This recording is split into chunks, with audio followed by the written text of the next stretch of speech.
Shri Mahavir institute learning and education हुआ उरई जालौन। आज का टॉपिक है कंपाउंड सेंटेंस को कम्प्लेक्स सेंटेंस में बदलना।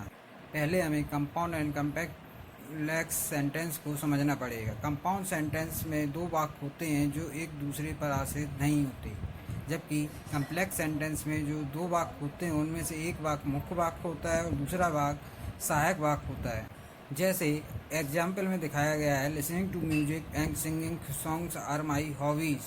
लिसनिंग टू म्यूजिक गाना सुनना और singing songs are my hobbies गाना गाना मेरी हॉबीज़ हैं। तो गाना सुनना एक कंप्लीट वाक्य हुआ, दूसरा वाक्य गाना गाना मेरी हॉबीज़ है, ये भी कंप्लीट वाक्य हुआ। और जबकि कम्प्लेक्स सेंटेंस में I will wait here until you come, मैं तुम्हारा इंतज़ार करूँगा जब तक तुम नहीं आओगे, तो यहाँ पर एक वाक्य दूसरे वाक्य पर आश्रित है।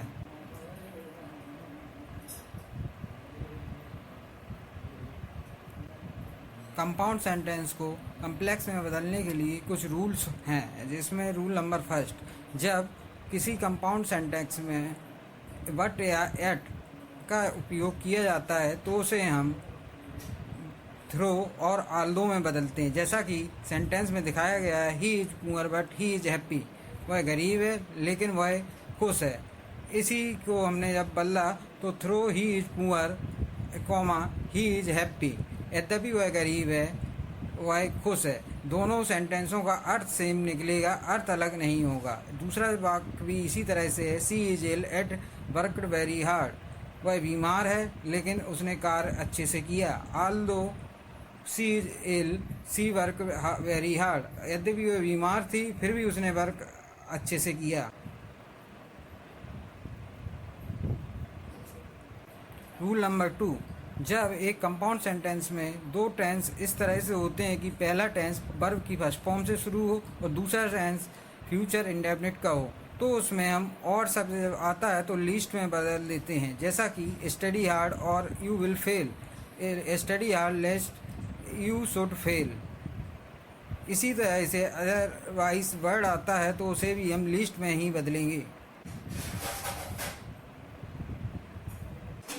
यदि एक कंपाउंड सेंटेंस इस तरह से हो जिसमें दोनों वाक्य पास्ट इंडेफिनिट के हों और उसे एंड से जोड़ा गया हो, तो उसको बदलने के लिए हम सबसे पहले एज सून एज वर्ड का प्रयोग करते हैं। उसके बाद पहला सेंटेंस कॉमा फिर दूसरा सेंटेंस लिखा जाता है। इससे दोनों सेंटेंसों का अर्थ समान रहता है। जैसा कि एग्जाम्पल में दिखाया गया है, the rain stop and we started journey, rain वर्षा रुकी और हमने यात्रा शुरू की।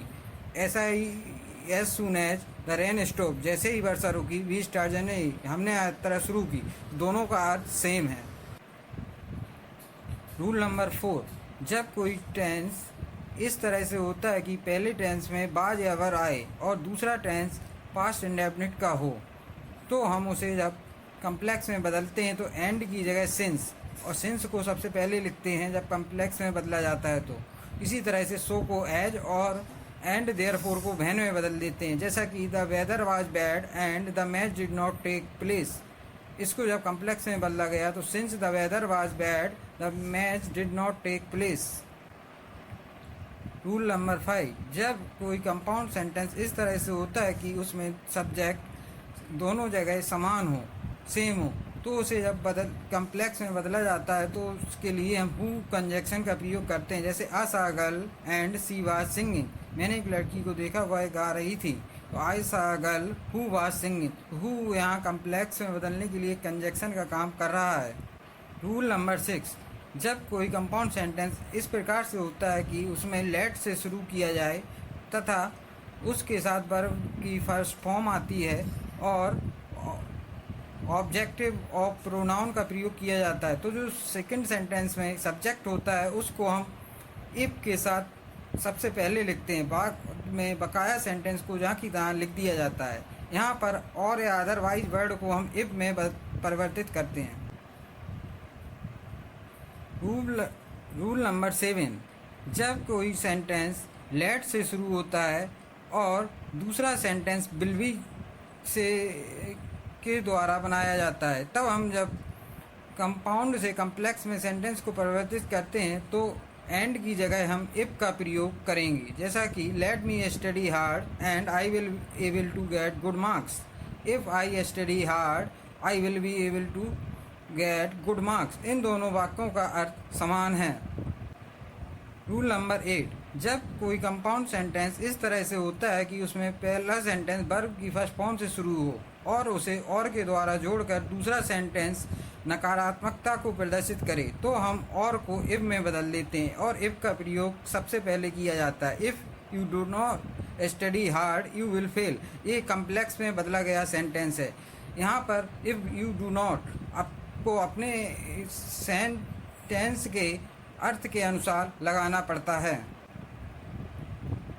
रूल नंबर 9, यदि कंपाउंड सेंटेंस में पहला सेंटेंस वर्ब की फर्स्ट फॉर्म से शुरू होता है तथा दूसरा सेंटेंस फ्यूचर इंडेफिनिट का होता है और एंड के द्वारा कंपाउंड सेंटेंस बनाया जाता है, तो एंड को हम इफ़ में परिवर्तित कर देते हैं और बकाया सेंटेंस को जहाँ की तहाँ कॉमा के द्वारा लिख दिया जाता है। जैसे if you study hard comma you will get good marks, जी कम्प्लेक्स में परिवर्तित हो कर दिया गया है।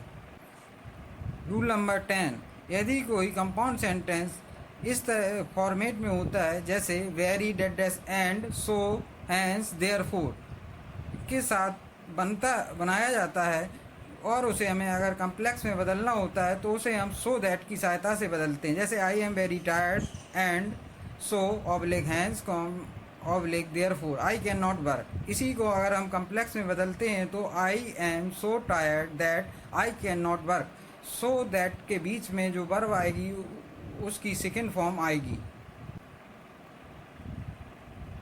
रूल नंबर 11, यदि किसी सेंटेंस में प्रे किया जाए और दूसरा सेंटेंस किसी पर्सन के द्वारा फॉलो किया जाए तो वहाँ पर हम और को अनलेस में बदल देते हैं। जैसे से प्रेयर्स और you can not advise any one two से प्रेयर्स, तो इसे अब कम्प्लेक्स में बदला जाएगा तो अनलेस यू से prayers you can not advise any one two से प्रेयर।